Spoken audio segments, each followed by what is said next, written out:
Welcome to the Ancient Robot Games podcast. As always, I am Dougal. I'm Gelb. And we're joined today by a wonderful games journalist for Giant Brain and Tabletop Game Monthly, as well as gaming critic Iain McAllister. Hello, guys. How you doing? Thanks for having me along. Pretty good. No problems at all. Doing pretty good. So, this is the first time we've had games journalist on the podcast, which is great. How did you personally get into games journalism? So way back, the Giant Brain was like basically going to be like a publishing house, effectively, like a game design studio. And I did put a couple of games. You can still find them. Revenge of the Bee Movie and its sequel are still on drive-through cards. So you can go and buy them and give me some money. They still exist on there, and you can get them through drive-through cards. So yeah, and at the time I was thinking about like where I wanted to go with that idea, and wanted to like maybe do sort of like educational games and that kind of thing. So sort of stuck on the Giant Brain, which was decided in a late night, probably alcohol infused trip to Gen Con Indy way back before it got incredibly big, much smaller than it is now. Still in the same place, but yeah, it was much smaller then. And I did some stuff with playtesting in Edinburgh. I started the Edinburgh Playtest Group, which is still around. And did some playtesting, did some bits and pieces, wrote an RPG called Mob Justice that wasn't very good, with Contested Grand Studios, who no longer exist, but now A State, which was made through them, has been republished by Handiwork Games. And they're redoing Cold City and Hot War just now as well. And eventually decided that I didn't like designing games so much as I did writing about them. So I started like just reviewing games and just writing about games, changed the publishing sort of side of things into a blog. And then about 5 years ago, we started on April Fool's Day. So maybe it's just the longest running joke in history. But about 5 years ago, Jamie Adams and Sam Maggs, who are friends of mine, who had met through the Tabletop Games Cafe, which was sort of precursor almost to Ancient Robot. Mm-hmm. They'd been doing a little podcast called the Meeple People podcast. And I had some extra money aside and fancied doing some podcasting, and had this idea for like doing a news focused show, like actual news, not like new releases, not like that kind of thing, but actual news. And the podcast that shall never speak its name, there was an original episode where we tried to do a more sort of day-to-day, like Alan Partridge satirical kind of take. Oof. And it turns out the comedy's really, really hard, like really hard. So that podcast will never be heard from ever again. It's probably somewhere still in my archives. And then we sort of like switched to a slightly more serious format, but with still skits and that kind of thing in it. Mm. The rest is history. It's changed format over the years a bit. Mm-hmm. We've become more straight-laced, less skit stuff, more just like actually just here's the news, here's what's going on. But yeah, I've been doing it for 5 years now. That's great. I mean, there's so much that happens within the gaming industry constantly. So especially right now. That's for sure. For future listeners, I guess, we are in the wonderful time of tariffs being announced in the US, which is definitely affecting the games industry quite significantly. Yep. Some game studios are very closed. Yeah, which is a bit Still Mar Games is suing the president. Yes, all that kind of stuff. Yep. It's an interesting time to be alive. Let's just say that. When it comes to games and stuff, it's affecting ours. Sorry, affecting because our recent shipment has just hit the port in the States yesterday. Oh, geez. Yeah. But it was not as bad as others because of when it was shipped. Mm-hmm. But yeah, it's interesting. It's there's a lot going on with that. Games have grown massively over the past 15, 20 years. It's been a massive increase for sure. Hugely. So you see a lot more games and get probably a lot more view on newer games than a lot of other people, I would imagine. Kind of, yeah. I would say like I'm not like at the forefront of like new releases, and I don't try and keep up with like getting review copies of newer games a lot of the time, because I just don't want to be on that treadmill. Mm-hmm. At the moment, I've still got a few games in my review queue. I'm sort of pivoting at the moment a little bit into RPGs more. So I'm doing like, what I call first reads. So just like read the book and say like, here's my opinion on it. Do some like actual play reviews as well, because the state of RPG criticism is non-existent to bad, as far as I'm concerned anyway. But yeah, I just don't really have those relationships with publishers to get like lots of new stuff. And I just don't really want to be on that like new stuff treadmill as much as like others want to be, which is fair enough. And like, I completely understand that, wanting to like be at the forefront of that, the kind of thing, get those reviews out early. I know plenty of people who do that. It's just not for me at the moment. What kind of motivates you with figuring out what kind of game to review? Like, are you looking at numbers in terms of readership or viewership, or is there a specific types of genres that you're interested in going in, or is it fueled a lot by your interest? It's mostly fueled by my interest because I'm not on that sort of new game treadmill. I can pick and choose a little bit more. I sometimes reach out to publishers for review copies, and I'll meet them at conventions, that kind of thing, and sort of get some stuff kind of that way. That's a little easier with RPGs because people can just send you a PDF and it costs them literally nothing. So there's an advantage to that for sure. But I think if you're a game designer reaching out to like a reviewer, it's good to know kind of the sort of things they like. It depends what you want from them, really. So I give, as unbiased is the wrong word, I give critical reviews. Everyone's got bias. No one produces unbiased content unless they're producing adverts. That's fine. Produce adverts, that's cool. But yeah, if you're producing criticism, then you're going to have your own biases. There's certain types of games I like, certain types of games I don't like, things I bounce off, that sort of thing happens. So yeah, if I'm like picking up games for myself, and I'm kind of thinking about pivoting to this, which is basically like stopping having review copies from people and just picking up the things that attract me and doing those in my own time. I'm sort of starting to think about that of recent.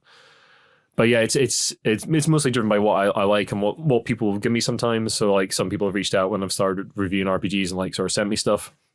And some of that stuff is I'm never going to play. I've done like a first read of it and gone like, this is not for me. And here's why.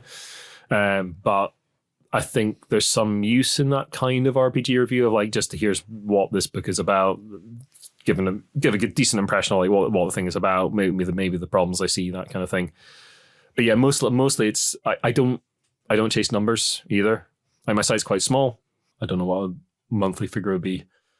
Somewhere in the sort of 2,000 views kind of region, something like that. The Brainwaves is pretty small in terms of like downloads, like 145, 170-ish, something like that per episode.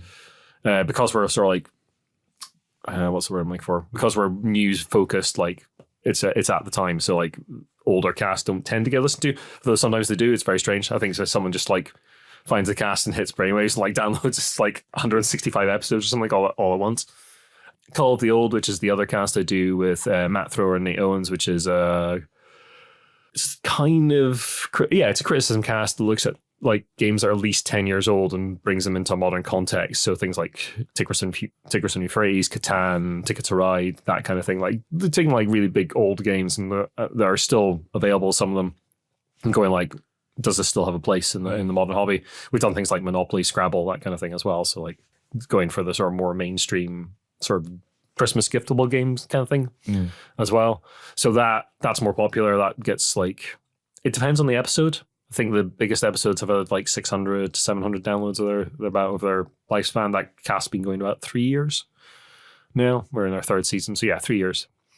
So yeah, but yeah, I don't like chasing numbers really. I don't really pay attention to it very much. Like it's nice when something gets a lot of traction. I've done like a bunch of Arkham Horror card game guides that had a lot of traction when that game was big. They get less hits these days because the game's not tailing off, but it's less popular than it was. I like some of the guide stuff I've written, like I've written a guide for Blades in the Dark. That kind of stuff pulls people to the site. But it's basically just what I want to write because it doesn't really matter. Clearly you are, obviously passionate about playing games. The fact that you are also reviewing them, does that ever wreck the experience for you? You know what I mean? Like are you able to just enjoy a game even if there are flaws, or are you always thinking like, all right, how am I going to articulate this? Is this the media studies thing of you do media studies at school and then every film you watch, you're like, I see how did they put that costume on? And you can no longer just kind of get into the escapism of it. I don't find that. I can understand people that do like find that where like they have too much knowledge almost. I certainly like think about games critically, even like games I'm casually playing. Even like I keep quite a small collection. My collection's about 50-ish games right now, and it rotates quite a lot. So it's like what I can get played, basically, is what's in my collection. And it's a tricky one because like I do think critically about games all the time because I really like games. Like that's the reason I criticize games. Like I really like games. It's not like I'm like going, this is terrible and the worst hobby ever, and you should stop it and go and do something else. Go outside. God damn it, gamers. No, I'm a gamer who likes to be inside and play games as well. But yeah, I like to think critically about games all the time. So like that is in my head for sure. And like if I'm playing something for review specifically, then I am sort of engaging that part of my brain a little bit harder for sure, where I'm like sort of like thinking, okay, so what is this doing? Is it trying to say something? Is it just a nonsense? And that can be a compliment. You know, it's just a nonsense entertainment. Cool, that's fine. Or is it trying to do something big? My sort of go-to is like basically, does the game do what it says on the box? Like if this game is like a deeply tactical deck builder, is it? Or is it just there's one path to victory and that's it, and there's no real sort of strategy in there? Does that happen a lot?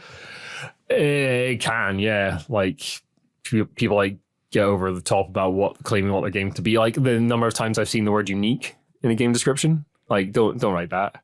Let me decide that. Like because your game is probably not. There are 3,000 to 4,000 games released a year. The probability that your game is unique, like actually genuinely unique, it's pretty small. Like it might be great, it might be fantastic, but the descriptions like that, they're like over the top, like, oh yeah, the most unique game ever, that kind of thing. Says my mum on the Kickstarter backer or whatever. You know, like that sort of stuff kind of annoys me. And and you're basically setting yourself up for a fall because you're like saying like, okay, my game is this, and then when I come to play, I'm like, that's all right. But I've seen this mechanic like 4 or 5 times, and it's implemented better by this game over here, that kind of thing. So as someone who gets these games, you're reviewing them or critically looking at them at least in a short amount of time, because you do have to move on to the next thing. Yeah. I want to know how often you are brought back to play a game that you were like, I wasn't that into it, or I don't think it was very good, so this, and this. And then you go, oh, I missed what this was. Are there any that you very much change your opinion on if you thought about it negatively, or the other way around? And you were at first like, this is fantastic. You wrote something really, really positive about it. And then the more you ended up playing it, it went the other way for you.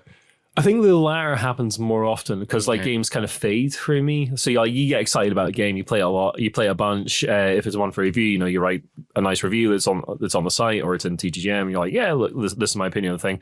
And then like one of the sort of like things I say on the site is like if I get a review copy, sometimes that game will like go into my collection, and that's quite a hard ask for a game because like I've got a small collection, I curate it quite hard.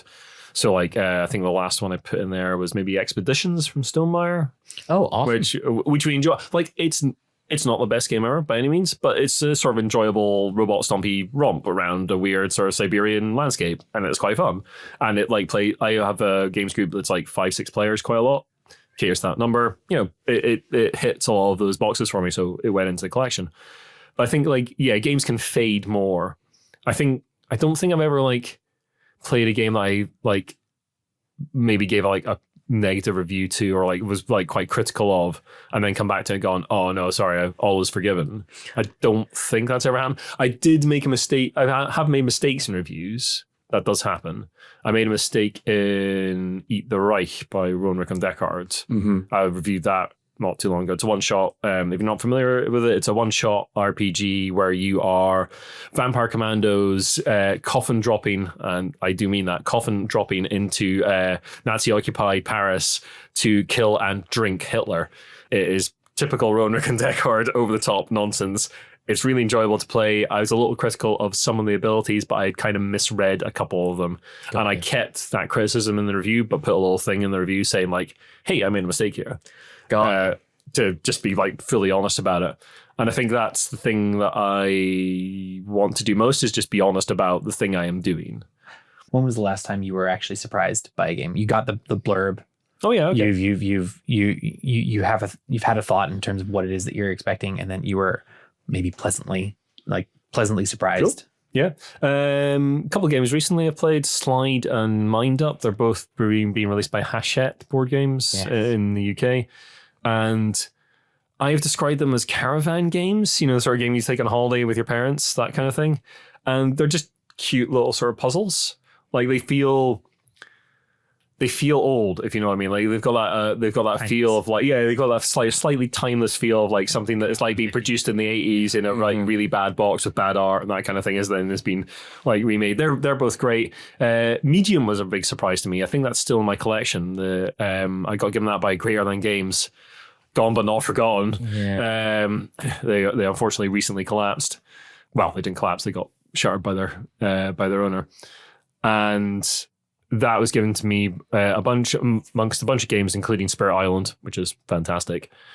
And I sort of dismissed it initially as like, oh, it's just going to be another party game. But it's actually really good. Really, really like, it's good. a lot smarter than it seems. Yeah. I like it when a game is a lot smarter than it initially seems. Like, just like, oh, okay, there's actually something there. So yeah, like those little, I really like little small box games that are like do a surprising thing well, like because they tend to be very focused. Yeah. Yeah, because they can't be anything but focused. They don't have a lot of room to be like weird and like esoteric or anything. They just have to be the thing they are. So yeah, Slide does a hell of a job of that, being essentially just numbers, cards with numbers on. It felt like those like puzzles you got as a kid that you slid around like squares in one like, space, so you're trying to move stuff around. Yeah. But it does have a bit more of that interaction and a few more pieces.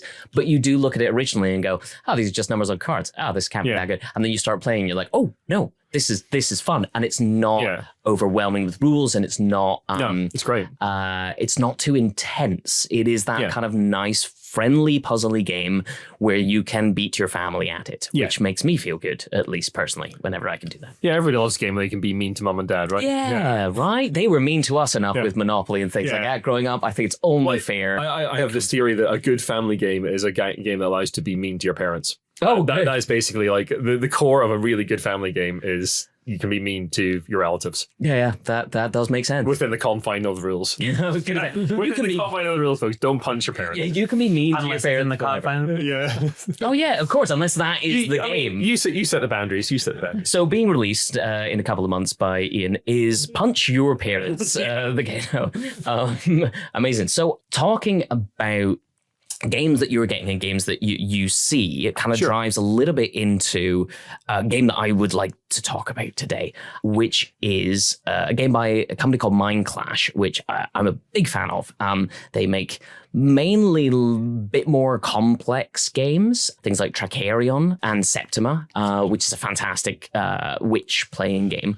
But recently they made a game called Ironwood, which is a 2-player asymmetrical game that is absolutely beautiful, more than anything else. So I was wondering how much beautiful design. We were talking about it earlier, Gelb, a little bit with the idea that it is fairly straightforward once you actually start playing the game, but the way it looks has quite a lot going on in it. And it looks more complex than it is, but partly because of this beautiful design and lovely pieces and everything else like that. How much does the production of a game drive you towards playing it? And how important do you think that is for games in general? I think for games in general, it's very important. For me, it's almost not important at all. To stand out in the space right now is really hard because there's lots of games out there. Like we were saying earlier, like 3,000, 4,000 titles a year or something like that. You want to stand out. You want your game to look beautiful and like be really over the top. When I was coming up, starting to like really get into board gaming at uni, sort of mid-90s, I was playing games like Cheap Ass Games. So if you're not familiar with Cheap Ass Games, the design company in the States, run by a guy called James Ernest, and their thing was producing incredibly cheap games in basically envelopes. Like not much bigger than A5, like tiny envelope games, £5 to £10 a shot. The quality of components was rubbish.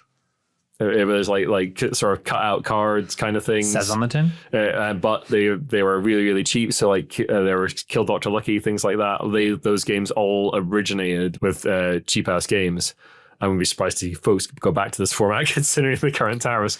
But yeah, so I grew up with like games, I came up with games like that, and like sort of my education was within games like that. And like we all like a nice looking game, right? Yeah, of course we do. Are you saying that the art sort of like obscures how complicated the game is a little bit? More than anything. So just for our listeners, the Ironwood is a 2-player asymmetrical game that, if you know games, is a little bit like an elegant, simplified 2-player Root, which is you're playing two very different games, depending on which faction you're playing as. You're playing as either mining knights, metal mining knights, who have metal pieces who are moving around different mountains on the board, trying to drill for gems and use those gems to build forges on the outside. The pieces are actually metal. So the pieces are actually metal. Cool. Nice. Or you're playing as spiritual wood ninjas who are moving into the center of the board to discover totems based on cards that they have, and then drag those totems into outside forests. The pieces of those are all wood. What you're playing with is essentially just a card a turn until you've both played 3 cards, and then you will discard those cards and have some more. In the most simplified terms, that's what this game is. But it has lovely little gems. It has light wooden pieces that are always played on the dark forests. You have dark metal pieces that are always played on the light mountains. So it's all very visual and easy to understand from a viewpoint. But it's very pretty. And this is not in a bad way. I think it's lovely, but because of the detail and everything else that's in it, all of the cards, beautiful art, all of the pieces are lovely and really, really well produced. I feel like if someone had seen this game from a distance, they might go, oh, that's a lot of pieces. That's a lot of things. Okay. It's very visually intricate. So that seems like too big of a game for me to try. Yeah. Okay. Despite how you think the appearance might put people off? I think it might make them think it's because the game itself plays in about hour and a quarter, maybe hour and a half maximum. Yeah, even less. I mean, it has like a thick rule book. There are a lot of components, or at least it looks like there are a lot of components. There's a lot that looks like it's going on the cards. The cards are very intricate, but when you do get playing, like the hardest part for someone like me who does not like a lot of rules is literally just learning how to play, or agreeing to sit for 5 minutes to let someone explain to me how to play, because it's deceptively simple or straightforward, at least. Yeah. I mean, I think like I want a game to like be like a whole, so like art and design should like complement the game. So like we've mentioned Root there. Root's a really good example, because like Root is a complicated game. Let's not be around the bush about it. But you get the player aids that Leader give you are absolutely fantastic. You get your little board for whatever faction it is, and it's like, okay, in Daylight, do this, do this, do this, do this. Here are your options, and you don't have to remember the rules because they're written down for you on a board. Yes, you can get on with playing the game. So it's like, I don't think someone's going to be put off necessarily by the look of this particular game, because it's probably either they're going to be into that kind of thing or not, really. And yeah, you can sort of advocate for that kind of game. I think like when the problem occurs is when the art and graphic design obfuscates the game. Yeah. Somehow, like makes it harder to learn, or like maybe text it like, well, my eyes I need glasses for reading a little bit now. Not a very strong prescription, but I do. So like, yeah, too small text, things like that. Or like I play with a regular friend who has color vision deficiency. So like that kind of stuff is basically solved, but publishers don't always engage with it, which is kind of annoying, because that is basically a solved problem that publishers could engage with, and they don't. Yeah. You know, there are apps to look at that kind of stuff, and they could just do that, and they don't. So that kind of stuff's more important to me. Is like, does the art and graphic design sort of like lend to the game, or does it detract from it somehow? Yeah.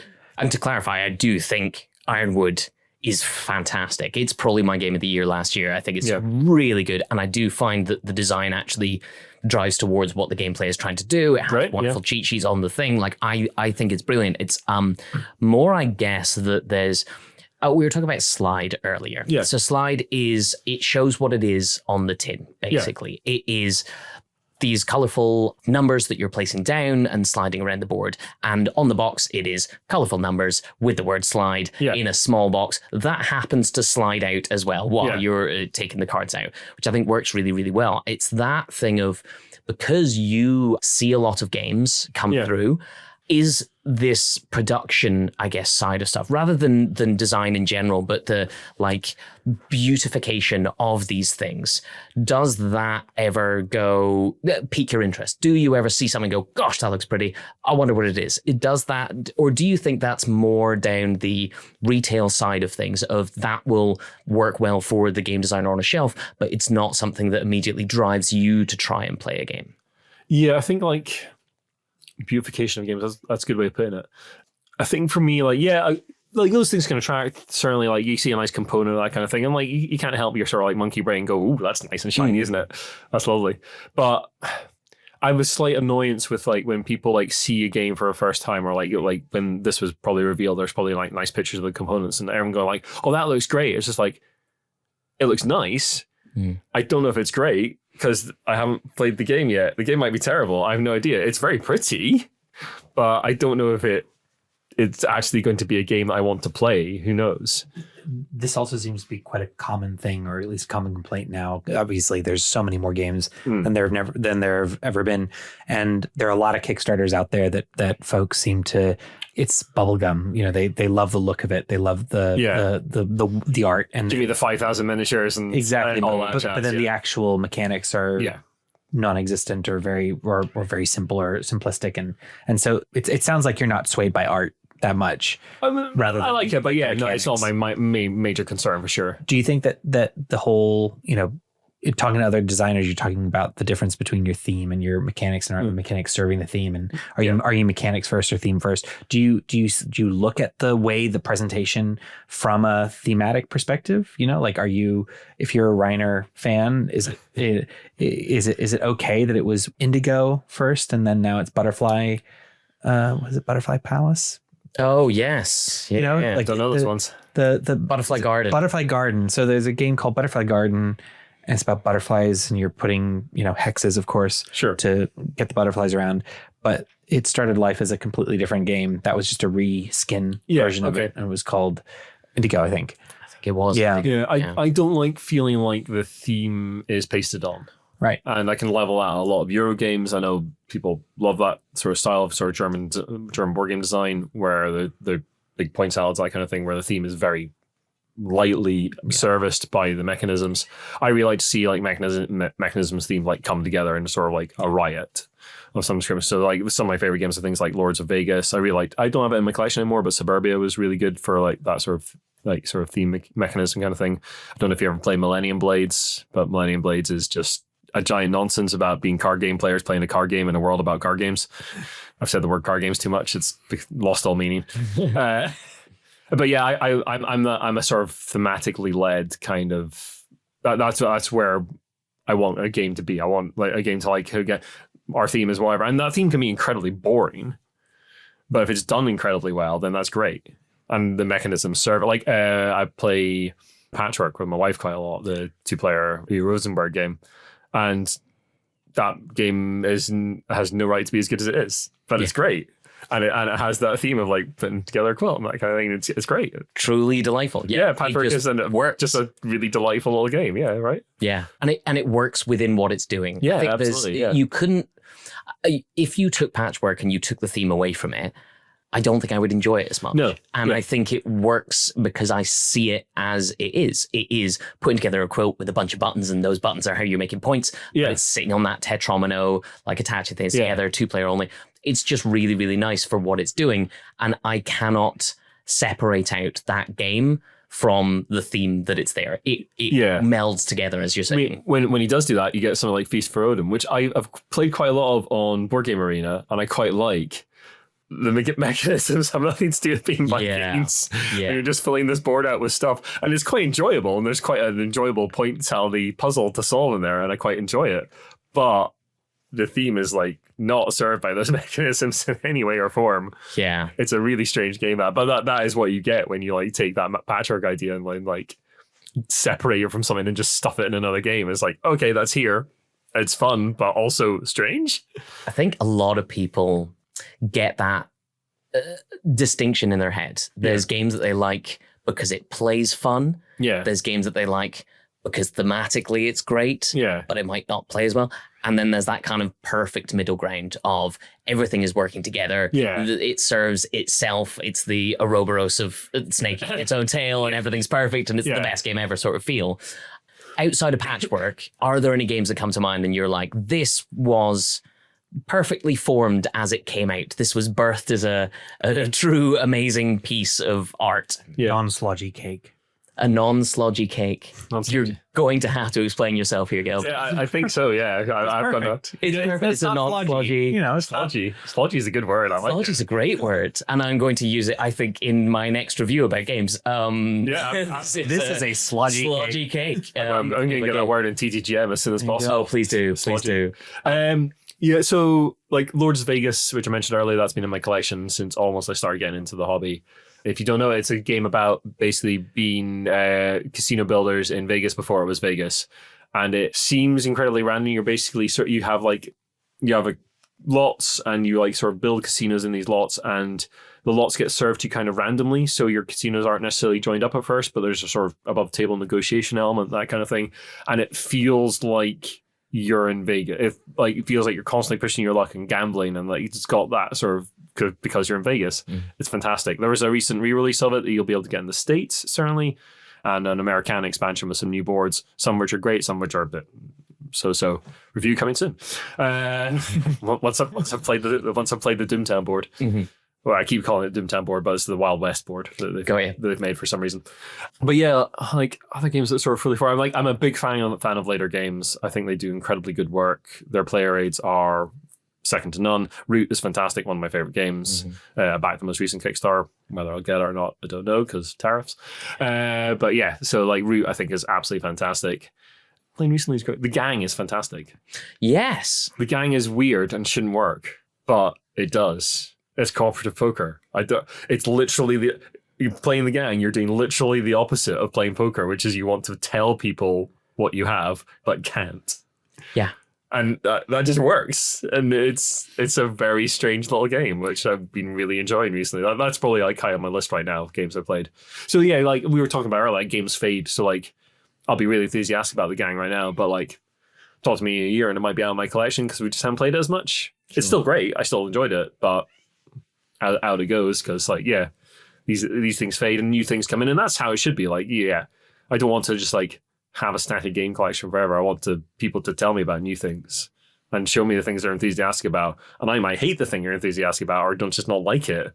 I still want to know about them because that's great. For sure. You're enthusiastic about it. Fantastic. I have the opposite problem with, instead of cycling games, I will just get more and keep getting more.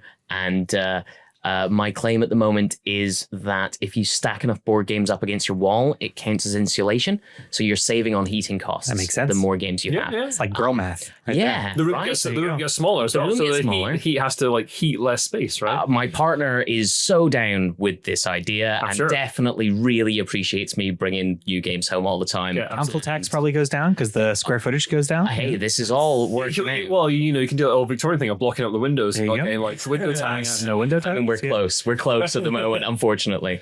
On the flip side, any recent games that you've kind of played that you feel were overhyped in a way that was just, maybe not controversial takes? Yeah.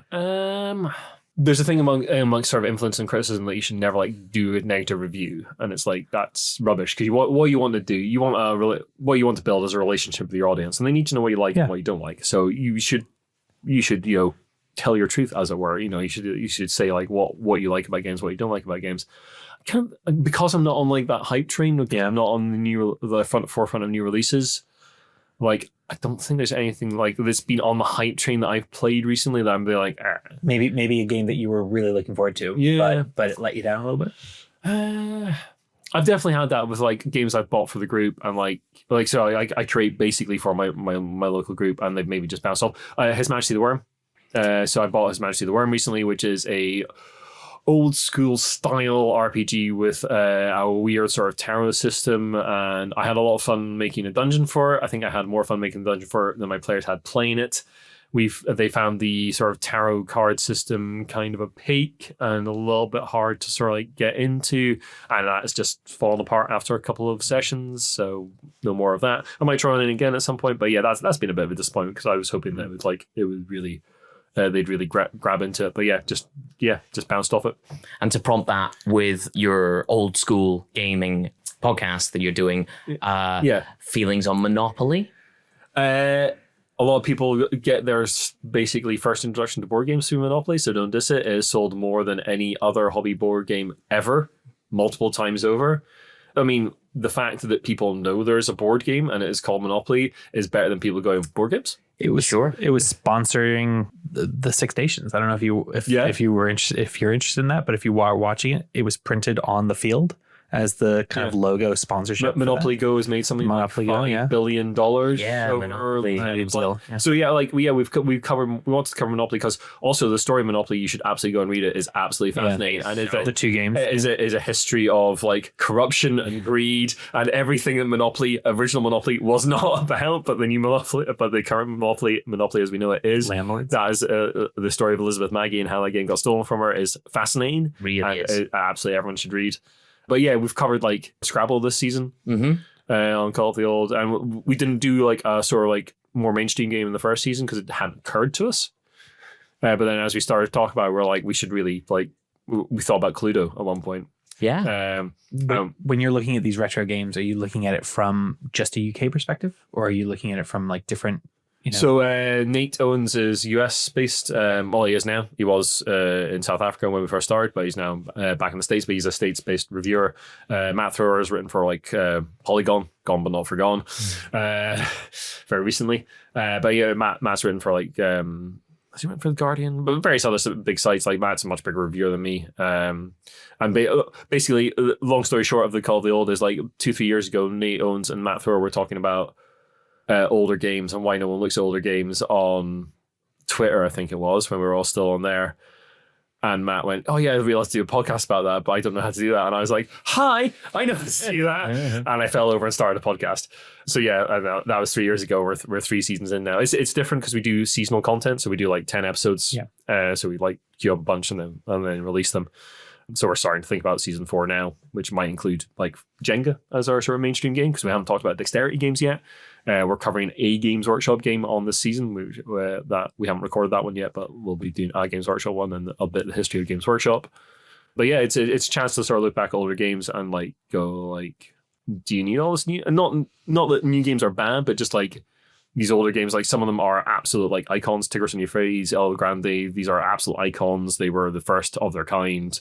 They defined a particular type of mechanism, or they birthed a designer in the case of like something like Agricola or Catan. These are absolutely icons of board gaming, and they should be discussed in a modern context because you have to go back and look at them. And sometimes we go, nah, it's not worth it. And sometimes we go, yeah, this game is still great. And sometimes we argue about that stuff. Like, so we each have our different tastes. And over the course of the 3 seasons, you'll like get to know what Nate likes, what I like, what Matt likes. And if people wanted to hear these things or read anything else you've done, where would be the best place to go and see it? So my main site is thegiantbrain.co.uk. You can find all my social media links on there, including links to Call of the Old as well. I write a regular column, Indie RPG Roundup, in Tabletop Gaming Magazine. That's out monthly, and occasionally you'll see reviews and interviews from me in there as well. And I'm on Blue Sky, but yeah, basically giantbrain.co.uk has got all my socials, all that kind of stuff on that. So yeah, just go straight to the website and I'm there. Brilliant. Thank you so much, Iain, for coming to join us. Thanks for having me along. Thanks for joining us for Ancient Robot Games podcast. I've been Dougal. I've still been Gelb, I think. And this is edited, as always, by awesome Ryan Scott. Thank you for joining us.